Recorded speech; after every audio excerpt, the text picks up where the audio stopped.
Topic है जिसके ऊपर बहुत टेक्निकल क्वेश्चन आते हैं यूजीसी नेट में।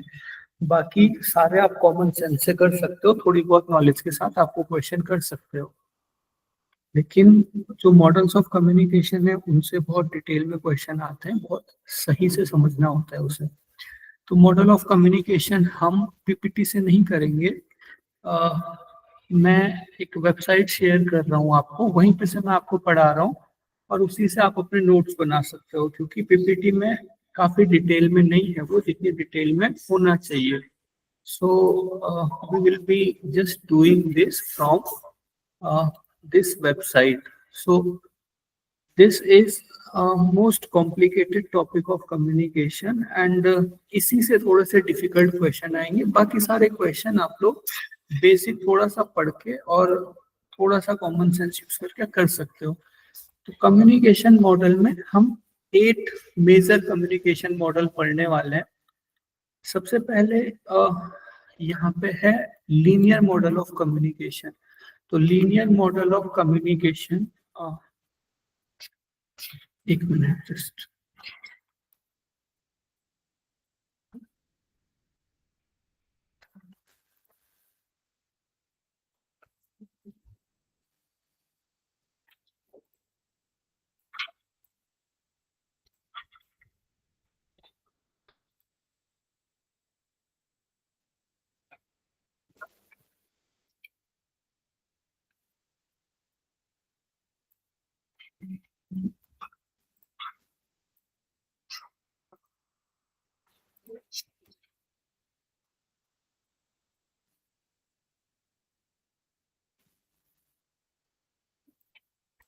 स्क्रीन विजिबल है ना आपको? Yes sir. जी ब्लैंक है फिलहाल। ओके ठीक है। तो सर हम मॉडल्स ऑफ कम्युनिकेशन पढ़ने जा रहे हैं। हाँ, हम पढ़ने जा रहे हैं कम्युनिकेशन मॉडल्स। ठीक है। अलग अलग लोगों ने कम्युनिकेशन को अलग अलग तरीके से समझने की कोशिश की। देखिए ये ऐसा नहीं है कि कम्युनिकेशन ऐसे होता है या फिर वैसा होता है, लोगों ने इसे कैसे समझने की कोशिश की, उसके लिए उन्होंने क्या क्या मॉडल दिए। These are models of the communication. 8 major models है हमारे पास। उसमें सबसे पहला है लीनियर मॉडल ऑफ कम्युनिकेशन।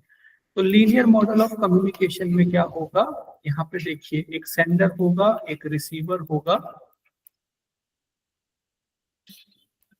यहाँ पे वन वे कम्युनिकेशन होगा, यानी कि सेंडर से रिसीवर तक डायरेक्ट कम्युनिकेशन होगा।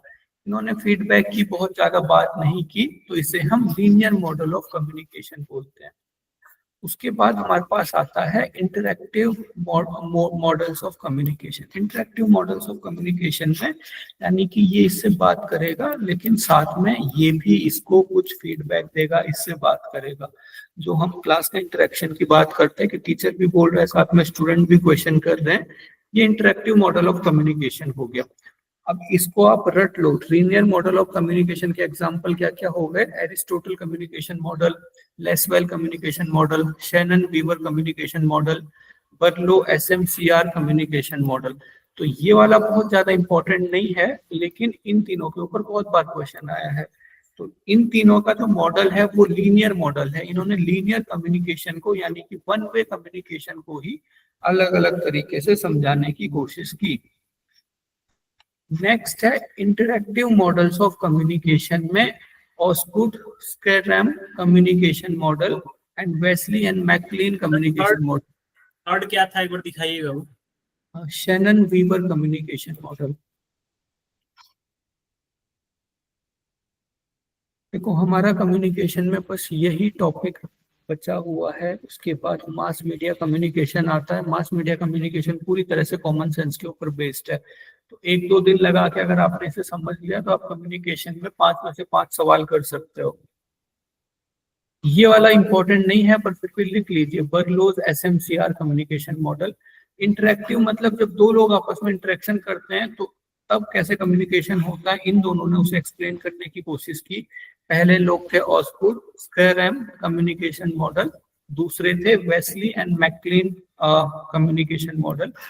ये दो टीम ने इसको एक्सप्लेन करने की कोशिश की, इंटरेक्टिव कम्युनिकेशन को। सर इस पर क्वेश्चंस कैसे आते हैं ना, एक बारी वो आप बता दीजिएगा। हाँ देखिए, मैं कितनी भी बार पढ़ लो इसको क्वेश्चन, मैं तो सॉल्व नहीं कर पाती हूँ इसके। हम ऐसा कर लेते हैं, हम पहले ये थ्योरी पढ़ लेते हैं, उसके बाद हम एक क्लास में प्रीवियस ईयर क्वेश्चन करेंगे, क्योंकि एग्जैक्ट जो टॉपिक पढ़ा रहे हैं वहां पे से प्रीवियस ईयर क्वेश्चन लेना स्पेशली उसी टॉपिक के लिए थोड़ा सा मुश्किल है। लेकिन आप ऐसे समझ सकते हो कि इससे स्पेसिफिकली कैसे क्वेश्चन आएंगे। जैसे आपको एक कम्युनिकेशन मॉडल दे दिया जाएगा फोटो बना के, उसमें पूछेंगे कि ये कम्युनिकेशन मॉडल किसका है और ये किस टाइप का मॉडल है। Shannon Weaver, one way communication, वेस्लेन मैकलेन टू वे कम्युनिकेशन। तो यहाँ पे से आपको इस तरीके के क्वेश्चन आएंगे। तो प्रीवियस ईयर क्वेश्चन हम एक क्लास में सॉल्व करेंगे सारे के सारे। ये नेट के फर्स्ट पेपर में ऐसा होता है कि आपको सब कुछ पता होता है, फिर भी आप क्वेश्चन नहीं कर पाते क्योंकि वो लैंग्वेज को काफी टफ बना देते हैं। तो वो हम कोशिश करेंगे एक दो क्लासेस में सारे प्रीवियस ईयर पेपर सॉल्व करने की, नॉट ओनली कम्युनिकेशन। हम ट्राई करेंगे कि कुछ और भी हम प्रीवियस ईयर क्वेश्चन करें। Next, transactional model of communication. Transactional model of communication UGC net के सिलेबस में इंक्लूडेड नहीं है, लेकिन फिर भी एक दो बार उन्होंने इससे क्वेश्चन दिया हुआ है। तो जो transactional mode of models of communication है, वो कम्युनिकेशन को ऐसे बोलते हैं कि कम्युनिकेशन बस ऐसा नहीं है कि ये इससे बात कर रहा है, ये इससे बात कर रहा है। वो बोलते हैं कि जब आपने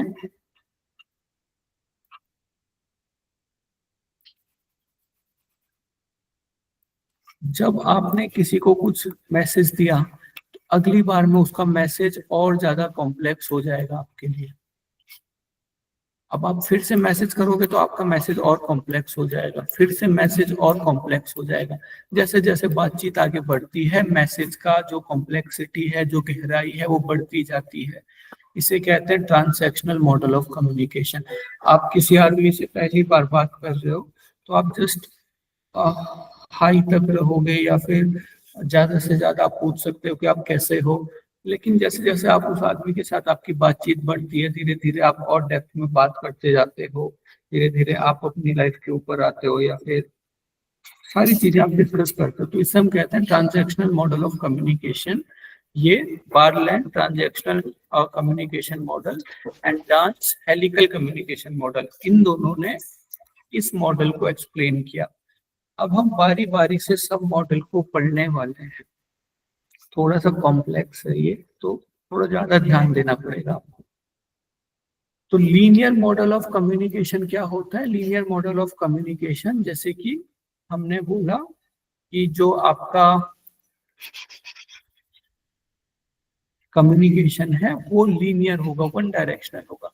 यहाँ पे एक सेंडर होगा, एक चैनल होगा और एक रिसीवर होगा। और बहुत सारे जो कम्युनिकेशन मॉडल है वो बोलते हैं कि चैनल में कुछ नॉइस भी होगा, लेकिन कम्युनिकेशन हो रहा है वो वन वे ही हो रहा है, from sender to receiver. Now जो सेंडर है वो अपना मैसेज भेजेगा चैनल में, चैनल से वो रिसीवर के पास पहुंचेगा, लेकिन रिसीवर वापस से सेंडर को मैसेज दे रहा है, ऐसा इन्होंने एक्सप्लेन नहीं किया। इन्होंने बस एक सिंपल लीनियर मॉडल एक्सप्लेन किया। अब यहाँ पे नॉइस क्या होगा? नॉइस किसे कहते हैं हम? जो कोई भी हम मैसेज कर रहे हैं, अगर वो रिसीवर के पास उस तरीके से नहीं पहुंच रहा है जिस तरीके से हम चाहते हैं, बीच में कोई रुकावट आ रही है, तो वो नॉइज है। एग्जैक्टली जितने भी आपके बैरियर हैं बीच में, चैनल, यानी कि आप यहाँ पे खड़े हो, आपका फ्रेंड आपसे 50 मीटर आगे खड़ा है, बीच में बहुत सारे लोग बात कर रहे हैं, तो आप उसको कुछ मैसेज दे रहे हो तो बीच में नॉइस भी आ रहा है। तो ये इस तरीके का मॉडल हो गया। देखिए बहुत इजी मॉडल है, सेंडर से रिसीवर तक ये बीच में चैनल हो गया, और बीच में बहुत सारा नॉइस भी हो सकता है। अब इसमें सबसे पहले आता है टोटल मॉडल ऑफ कम्युनिकेशन, अरस्तु का कम्युनिकेशन 4 का सिद्धांत। जो एरिस्टोटल है उसने अपना जो कम्युनिकेशन है वो किस पे फोकस किया, जो कोई पब्लिक स्पीकर या फिर प्रोफेसर अगर अपना मैसेज आगे ऑडियंस को दे रहा है तो उस चीज को एरिस्टोटल ने एक्सप्लेन किया। यानी कि जो एरिस्टोटल का मॉडल है वो मेनली कम्युनिकेशन के किस पार्ट को एक्सप्लेन करने में है। अगर कोई पब्लिक स्पीकर यानी कि अगर कहीं पे कुछ स्पीच चल रही है तो उस स्पीच को एरिस्टोटल ने अपने कम्युनिकेशन मॉडल में एक्सप्लेन किया कि इसीलिए तो अगर कहीं पे पब्लिक स्पीच चल रही है, कोई पब्लिक फिगर है, अगर वो स्पीच दे रहा है तो वहां पे फीडबैक इंपॉर्टेंट होता है कि नहीं होता है? होता तो है सर, पर इतना स्पीकर जब बोलता है तो फिर फीडबैक मिल कहाँ पाता है। नहीं ले पाते हैं। मतलब अभी मैं आपको मोरालिटी के आधार पे नहीं पूछ रहा हूँ कि नैतिकता के आधार पे फीडबैक होना चाहिए, वो तो हर जगह होना चाहिए, लेकिन इन रियलिटी वहां पे फीडबैक नहीं होता। नहीं होता, कोई इसको इम्पोर्टेंस नहीं देता। तो क्योंकि एरिस्टोटल ने उसी सिचुएशन को एक्सप्लेन किया, इसलिए एरिस्टोटल ने भी फीडबैक के ऊपर बहुत ज्यादा फोकस नहीं किया। तो इस मॉडल में सेंडर जो है वो ओनली एक्टिव मेंबर है, जबकि जो ऑडियंस है वो पैसिव है। तो ये क्वेश्चन बहुत बार आया है, which model explain public speaking, seminars, lectures. तो कौन सा जो एरिस्टोटल का कम्युनिकेशन मॉडल है ये हमें बताता है कि पब्लिक स्पीकिंग कैसे होनी चाहिए, सेमिनार्स आपको कैसे लेने हैं, लेक्चर्स कैसे लेने हैं, आपको खुद एक्टिव रहना है और जो ऑडियंस रहेगी वो पैसिव रहेगी। एरिस्टोटल ने 3 एलिमेंट्स बताए जिनकी हेल्प से आप अपने कम्युनिकेशन को जो आपका कम्युनिकेशन है उसको आप इम्प्रूव कर सकते हो। एथोस, पैथोस और लोगोस। एथोस का मतलब है जो आपकी सेल्फ आइडेंटिटी है। एज ए स्पीकर आपकी कुछ क्रिएटिबिलिटी होनी चाहिए एज ए स्पीकर, यानी कि आपकी पर्सनैलिटी के ऊपर यहाँ पे बात की गई है कि जो स्पीकर है अगर उसकी पर्सनैलिटी पहले से ही अगर वो फेमस है, पहले से ही अगर वो कोई अथॉरिटी है तो लोग उसकी बात ज्यादा अच्छे से सुनेंगे। यहाँ पे वो बोलता है कि कम्युनिकेशन को आप कैसे इफेक्टिव कर सकते हो। तो सबसे पहली चीज कौन सी है? एथोस। एथोस का मतलब किसी व्यक्ति की पर्सनैलिटी, उसकी क्रेडिबिलिटी कितनी है। अब कोई एक कॉमन पर्सन कुछ बोल रहा है, दूसरे में कोई प्रोफेसर या फिर प्राइम मिनिस्टर, प्रेसिडेंट कुछ बोल रहा है, तो ऑब्वियसली लोग प्राइम मिनिस्टर या फिर प्रेसिडेंट की बात ज्यादा अच्छे से सुनेंगे क्योंकि उनकी पहले से कुछ पर्सनैलिटी है, कुछ क्रेडिबिलिटी है, अथॉरिटी है। तो एथोस, एथोस का मतलब ये है कि आप अपने फील्ड में सबसे पहले आपको एक्सपर्ट बनना पड़ेगा, तभी लोग आपकी बात अच्छे से सुनेंगे। नेक्स्ट है पैथोस। पैथोस का मतलब होता है कि आपकी स्पीच में आपको ऑडियंस से इमोशनली अटैच होना होता है थ्रू डिफरेंट इमोशन। जैसे कि आपकी स्पीच जो है वो मोनोटोनस नहीं होनी चाहिए, उसमें कुछ वर्ड्स एंगर के, सैडनेस, हैप्पीनेस, ये सारे आपकी स्पीच में होनी चाहिए। नेक्स्ट है लोगोस। लोगोस बहुत इंपॉर्टेंट है, स्पीच में लॉजिक होना चाहिए। जरूरी नहीं है कि स्पीच बस आप इमोशंस को इंक्लूड करने के चक्कर में कुछ भी बोले जा रहे हो, आपकी स्पीच में लॉजिक होनी चाहिए। तो एथोस, पैथोस और लोगोस के ऊपर बहुत बार क्वेश्चन आया है कि लोगोस क्या होता है, पैथोस क्या होता है, घुमा घुमा के इसके ऊपर क्वेश्चन आया हुआ। तो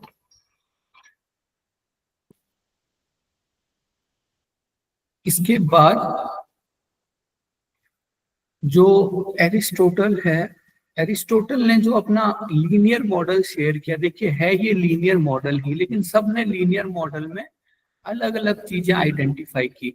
तो क्योंकि ये पब्लिक स्पीकिंग के ऊपर फोकस करता है एरिस्टोटल का मॉडल, तो उन्होंने बोला कि कौन कौन सी चीजें इंपॉर्टेंट होती है। सबसे पहले स्पीकर बहुत इंपॉर्टेंट होता है कि कौन बोल रहा है। उसके बाद स्पीच इंपॉर्टेंट होती है कि क्या बोला जा रहा है। उसके बाद ओकेजन इंपॉर्टेंट होता है। ओकेजन का मतलब है कि आप किस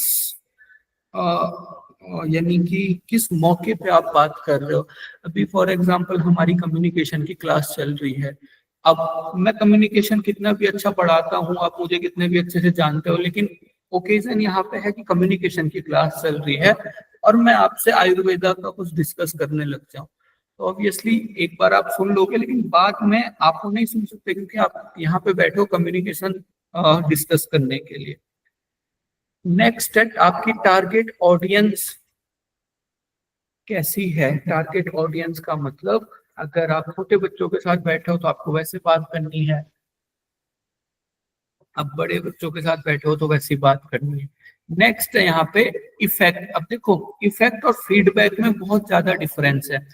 फीडबैक क्या होता है कि रिसीवर ने आपको बताया कि आपकी जो बात है वो हमें समझ में आई, या फिर मैं आपकी बात से एग्री करता हूँ, नहीं करता हूँ। पब्लिक स्पीकिंग में इफेक्ट का मतलब होता है कि जो बात एक पब्लिक स्पीकर बोल रहा है, वो बात से जो जनता बैठी हुई है उसके मन पे कोई प्रभाव पड़ा कि नहीं पड़ा। अब बहुत सारे हमारे पॉलिटिकल फिगर ऐसे हैं, जैसे मोदी जी हो गए, वो लोगों से कनेक्ट कर जाते हैं। यानी कि अगर कहीं तो रैली कर रहे हैं तो कहीं का अगर सिचुएशन पूरा उनकी पार्टी के अगेंस्ट भी है, लेकिन एक रैली करके उन्होंने बहुत सारे जगहों पे जहाँ पे वो नहीं जीत सकते थे, उन्होंने वहां पे कैसे भी लोगों को जिताया है। वो एथोस पैथोस लोगोस का शायद बहुत अच्छे से यूज कर रहे होंगे, लेकिन वो जो बोल रहे हैं उसका लोगों पे इफेक्ट पड़ रहा है। लोग चेंज हो रहे हैं उनकी बात सुन के, लोग कहीं ना कहीं उनकी बात से कनेक्ट करके अपनी जो मानसिकता है उसे बदल रहे हैं। लेकिन बहुत सारे हमारे पॉलिटिकल फिगर ऐसे होते हैं जिनकी रैली में आप देखो वो बहुत भीड़ आ जाती है, लेकिन फिर भी वो अपनी जो भीड़ है उसको वोट में कन्वर्ट नहीं कर पाते, क्योंकि वो इफेक्ट नहीं छोड़ पाए लोगों के ऊपर। तो ये इफेक्ट छोड़ना जरूरी है। इफेक्ट का मतलब है कि आपके स्पीच के बाद से उनके साइकोलॉजी पे क्या प्रभाव पड़ा। तो ये भी एरिस्टोटल के लिए बहुत ज्यादा इंपॉर्टेंट था। तो ये एरिस्टोटल का मॉडल समझ में आया आपको, पूरी तरह से पब्लिक स्पीकिंग के ऊपर ये सेंट्रलाइज्ड है। कोई कंफ्यूजन है इसमें? इसमें जो क्वेश्चन आएगा मतलब वही पब्लिक फिगर को लेकर ही क्वेश्चन आएगा ना, ऑप्शन में दिया जाएगा। हाँ देखिए, अब लोग बार बार क्वेश्चन का पूछ रहे हैं, मैं आपको थोड़ा सा क्लियर करता हूँ। ये एक क्योंकि कोर, अरिस्टोटल का ही क्वेश्चन ज्यादातर आता है इसलिए। हाँ देखिए, पेपर 1 की स्ट्रेटेजी क्या होनी चाहिए। बहुत बार मुझसे क्वेश्चन लोग ये पूछते हैं कि हमने ये पढ़ा लेकिन फिर भी नहीं आया। देखिए, एक कोर नॉलेज होता है। कोर नॉलेज का मतलब होता है कि किसी सब्जेक्ट का एक बेसिक नॉलेज, एक बेसिक अंडरस्टैंडिंग, ठीक है, वो आपके पास होनी चाहिए। एक बेसिक थ्योरी आपको सब्जेक्ट की पता होनी चाहिए। अब मैं क्यों थोड़ा सा ये पेपर 1 के बारे में मैं इसलिए बोल सकता हूँ क्योंकि मेरा खुद का जो JRF हुआ था वो पेपर 1 की वजह से ही हुआ था। मेरा पेपर 2 बहुत अच्छा नहीं था, लेकिन पेपर 2 से ही अगर मैं जाता तो मेरा शायद नहीं हो पाता कभी, क्योंकि बहुत ज्यादा मैं क्रैम करने में और बहुत सारी चीजों को, जो चीजें अलग अलग हैं पेपर 2 में, मैं याद नहीं कर पा रहा था। लेकिन फिर भी पेपर 1 में मेरे अराउंड 42 क्वेश्चन सही थे 50 में से। तो नाइस। आपको कैसे करना होता है, देखिए, एक कोर नॉलेज होता है। इस कोर नॉलेज का कोई भी विकल्प नहीं है, लेकिन ये भी बात पूरी तरीके से सही है कि इस कोर नॉलेज के बेसिस पे ही आप सवाल नहीं कर सकते। जैसे एक बार ऐसे ही होता है ना कि आपको यहाँ से पूरा पढ़ के जाना है और पेपर में बस आपको वॉमिटिंग करना है। उसको उसको हम ये जो भी कंपटीशन की प्रिपरेशन करते हैं वॉमिटिंग वर्ड यूज करते हैं। इसका मतलब वहां पे आपको कुछ भी दिमाग नहीं लगाना है, यहाँ से भर के जाओ, वहां पे निकाल दो। जैसे योगा में, ये योगा के पेपर में आप ऐसे मान सकते हो, अपने दिमाग में भर लो बहुत सारा, वहां पे बस टिक टिक करो, कुछ सोचने की जरूरत नहीं। अब तो बहुत सारे क्वेश्चन वो डिफिकल्ट भी दे रहे हैं सोचने वाले, पर फिर भी बहुत सारे क्वेश्चन। लेकिन पेपर 1 में ये कोर नॉलेज अगर आप पूरा लेके जाओगे फिर भी पॉसिबल नहीं है कि आप बहुत सारे क्वेश्चन कर पाओ, क्योंकि कोर नॉलेज के अलावा ये जो बड़ा है थिंकिंग, आपको आपकी वॉइस नहीं हो रही है, तो वॉइस आपकी ब्रेक हो रही है। आवाज नहीं आ रही है। वॉइस नहीं,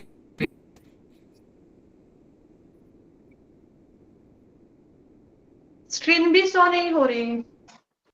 स्क्रीन तो शो हो रही है बट आवाज कट रही है। स्क्रीन शो हो रहा है, आवाज ठीक से नहीं है। सॉन्ग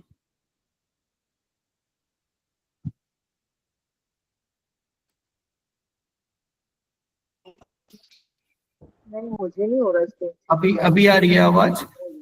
हाँ, yes yes sir. Yes yes, now it is clear. Okay, so यहाँ पे ये कोर नॉलेज तो है ही जो हम क्लास में पढ़ रहे हैं, ये कोर है, यानी कि इसके बिना कुछ नहीं होगा।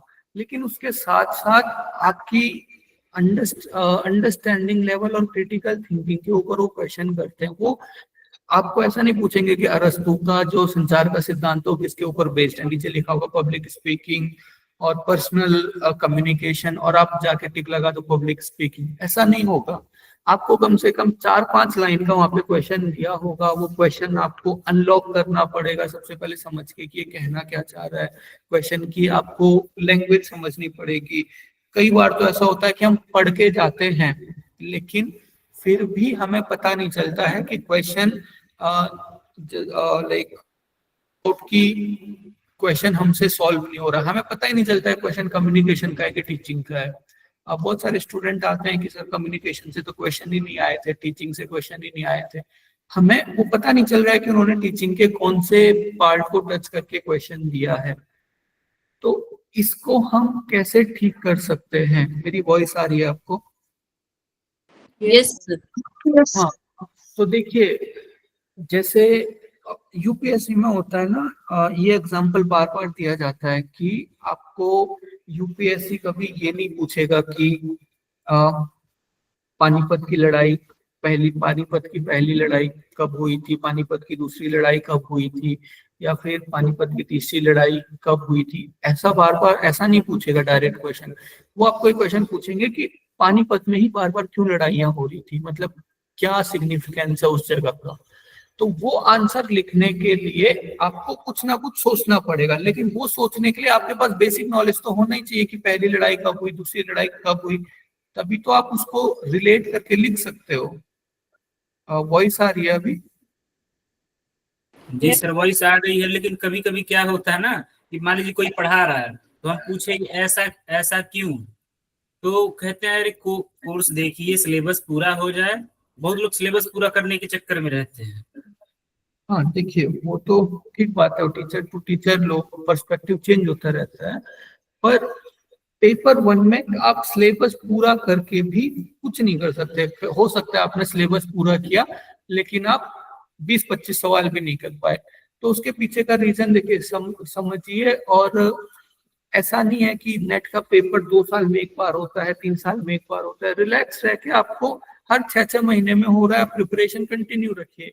आपका एक बार में अगर वैसे तो हो जाएगा, पर नहीं हुआ तो अगर आप अगले दिन से ही प्रिपरेशन शुरू करते हैं तो 100% चांसेस है कि आपका अगली बार हो ही जाएगा। एक गलती हम क्या करते हैं कि इस बार हमारा प्रिपरेशन थोड़ा सा रह गया, अगली बार हम फिर से 2 महीने पहले प्रिपरेशन शुरू करेंगे।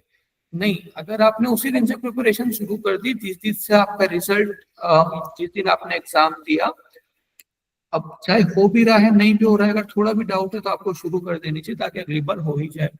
तो और ये जो सिलेबस की बात है, आप चाहे कितना भी सिलेबस इसमें पूरा कर लो, लेकिन ये जो थिंकिंग का पार्ट है ये हमेशा इसमें बच ही जाएगा।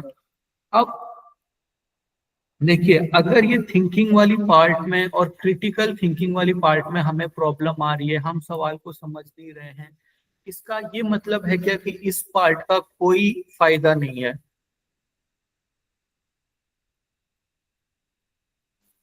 क्वेश्चन फिर से रिपीट करता हूं। अगर हमें ये क्रिटिकल थिंकिंग वाले पार्ट में कुछ प्रॉब्लम आ रही है, हम सवाल को नहीं समझ पा रहे हैं, सवाल की लैंग्वेज नहीं समझ पा रहे हैं, तो इसका ये मतलब है कि जो हम कोर नॉलेज ले रहे हैं, यानी कि जो हम सिलेबस कवर कर रहे हैं, वो किसी मतलब का नहीं है। ऐसा तो नहीं है ना? आपको पहले कोर नॉलेज को कंप्लीट करना पड़ेगा। एक एक चीज आपको याद होनी चाहिए, एक एक चीज आपको पता होनी चाहिए। और इसके लिए बेस्ट तरीका है कि आप जो मैं क्लास में पढ़ा रहा हूँ आप वो पढ़ो और केवीएस मदान की बुक सॉल्व करो। केवीएस मदान की बुक में बस इतना ही है कि कोर नॉलेज की, उसमें सीधे सीधे ऐसे सवाल हैं, बहुत इजी क्वेश्चन है, उसमें एक एक लाइन के सवाल हैं। कभी भी केवीएस मदान जैसे क्वेश्चन नेट में नहीं आते, लेकिन वो एक बहुत अच्छा बुक है अपना कोर नॉलेज के अंदर मेमोराइजेशन देखने के लिए कि मुझे याद है कि नहीं है।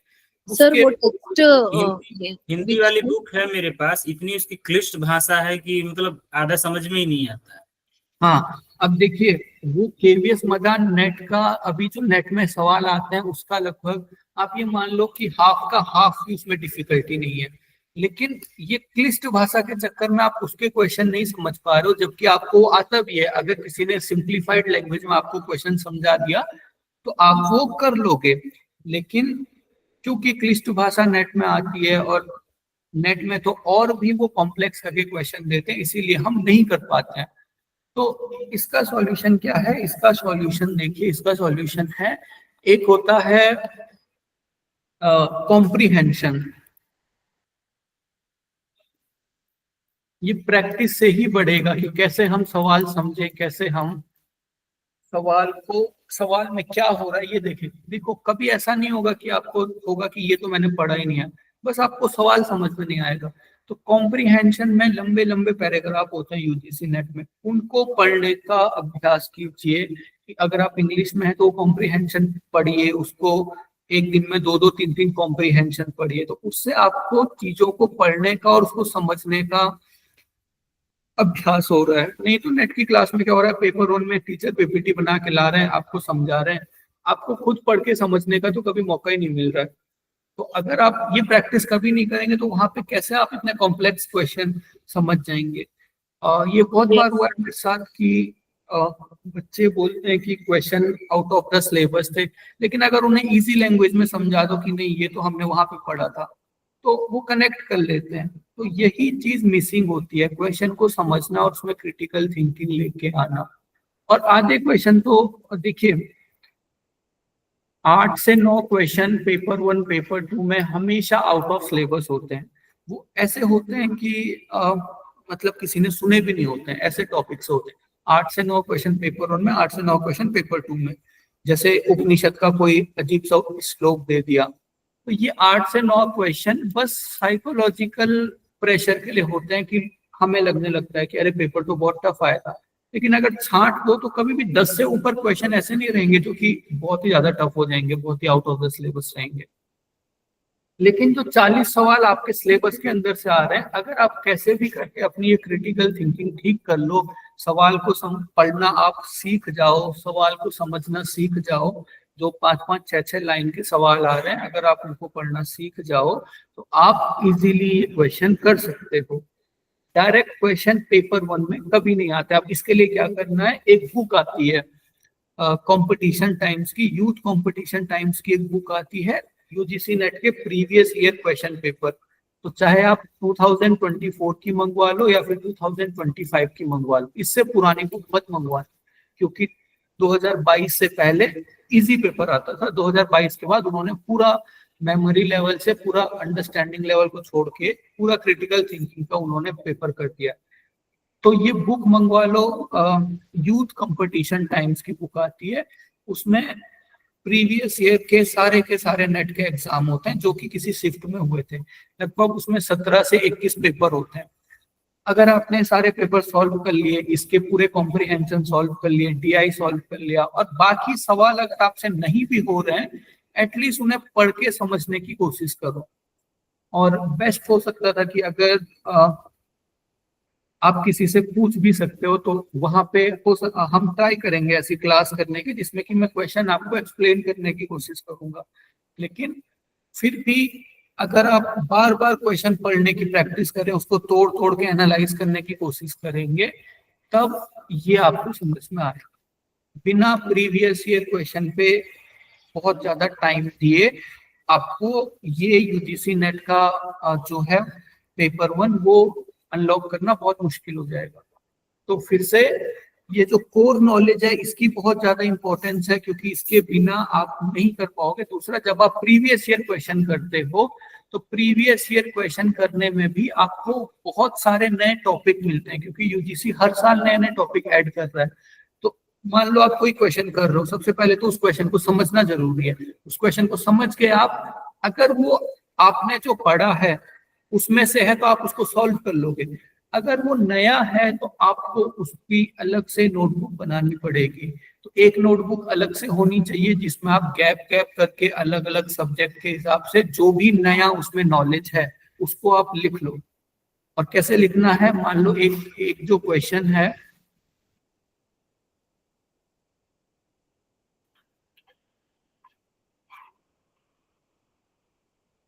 मैम सर बुक का क्या नाम बताया आपने? Youth competition times. सर उसमें कौन सा लेटेस्ट एडिशन देखना है? यूथ कंपटीशन टाइम्स का नेट का प्रीवियस ईयर का बुक, पेपर 1 का। सर लेटेस्ट 2025 का एडिशन। हाँ, वो वाला ले सकते हो आप। 25 24 का कुछ भी ले सकते हो, दोनों चलेगा। कई बार होता है कि लेटेस्ट एडिशन बहुत ज्यादा कॉस्टली हो जाता है, तो ऐसे में आप 24 का भी ले सकते हो। इट्स अवेलेबल, 24 का अवेलेबल है सर, फ्लिपकार्ट में मिलेगा। तो उसमें आपको पता चलेगा कि कैसे प्रीवियस ईयर के क्वेश्चन आ रहे हैं। अब देखिए, ये 4 लाइन का क्वेश्चन है। सबसे पहले इसे समझना जरूरी है तोड़ तोड़ के। और देखिए, जो लोग हिंदी वाले हैं, हिंदी में बहुत ज्यादा क्लिष्ट शब्दों का यूज होता है। पूरी तरह से हिंदी के आधार पे कोई सवाल समझना बहुत ज्यादा मुश्किल है। तो आप क्या कीजिए, हिंदी में पढ़िए, उसके बाद इंग्लिश में उसके लिए शब्द ढूंढिए कि कौन सा यूज हो रहा है, और तब आपको वो सवाल समझ में आएगा। उसके बाद 4 ऑप्शन रहेंगे। अगर ये आपके नॉलेज में है, अगर टीचर ने क्लास में पढ़ाया है तो बहुत अच्छी बात है, लेकिन क्योंकि पेपर 1 का सिलेबस लगातार एक्सटेंड होता रहता है, तो कभी भी उसका एक सिलेबस पूरा करना मुश्किल है। तो आप क्या कीजिए, कोर नॉलेज आपके पास पहले से ही है, आप इन चारों ऑप्शन को भी पढ़ डालिए जितना आपको पढ़ना है। 4 ऑप्शन को भी, ऐसा नहीं है कि जो ऑप्शन सही है आप बस उसे ही लिख रहे हो कि हाँ ये क्वेश्चन है, ये ऑप्शन है। आपको इससे रिलेटेड नेट में जितना भी थोड़ा बहुत एक पेज का या फिर हाफ पेज का नॉलेज मिल रहा है उसे लिख लीजिए। और ये जो बाकी के जो ऑप्शन हैं, बहुत ज्यादा चांसेस हैं कि अगली बार क्वेश्चन इनमें से किसी ऑप्शन से आ जाएगा। तो बाकी के ऑप्शन के बारे में भी पढ़िए कि वो ऑप्शन क्यों है, वो ऑप्शन किससे रिलेटेड है। जैसे आपसे हायर एजुकेशन में पूछ रहा है कि जो नई शिक्षा नीति है उसके अनुसार यूजीसी किसके अंडर में आ जाएगा। तो पहला ऑप्शन है कि मिनिस्ट्री ऑफ हायर एजुकेशन, दूसरा ऑप्शन कुछ कुछ है NIRF, तीसरा ऑप्शन और कुछ कुछ है। तो अगर उसका answer ministry of higher education है तो वो तो आपको लिखना ही है, लेकिन बाकी के जो 3 ऑप्शन है ये भी, इनके बारे में भी आपको थोड़ा थोड़ा लिखना है, क्योंकि अगली बार जो बाहर से क्वेश्चन आएगा वो इन्हीं 3 ऑप्शन से आएगा।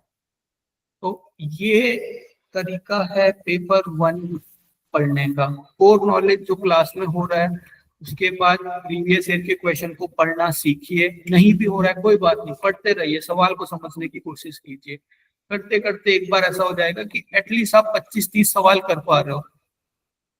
ये 25-30 सवाल करना भी, 30 सवाल हो गए, इसका मतलब 60 नंबर आपके आ गए। तो आपको बस उसके बाद 80 सवाल सही करने हैं पेपर 2 में। तो इस तरीके से आप पेपर 1 को टारगेट कर सकते हो।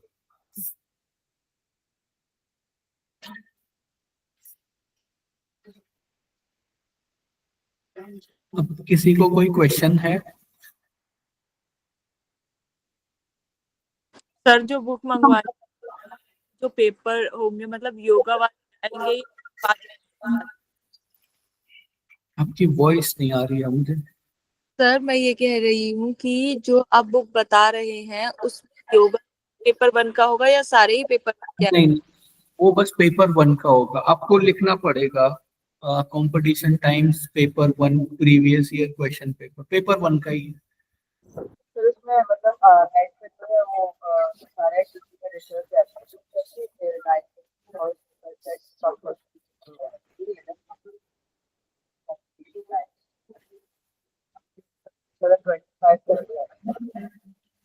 और 25 का बोल रहे हो आप? अभी जो नेट पे दिखा दिखा रहा है अमेज़न पे, वो 2025 का दिखा रहा है, उसमें 19 सेट्स शॉर्ट पेपर दिखा रहा है, कंपल्सरी पेपर 1, लेकिन उसमें teaching and research aptitude heading में लिखा होता है। ऐसे तो कुछ नहीं है ना कि टीचिंग और रिसर्च की है, तभी होगा ना पेपर 1। हाँ, जहाँ पे भी टीचिंग और रिसर्च लिखा हुआ है होगा वहाँ पे सभी, क्योंकि ये 2 मेन फेज हैं पेपर वर्क के, होगा उसके अंदर सब कुछ। हाँ। तो कोई और डाउट है तो आप लोग पूछ सकते हो, नहीं तो हम आज की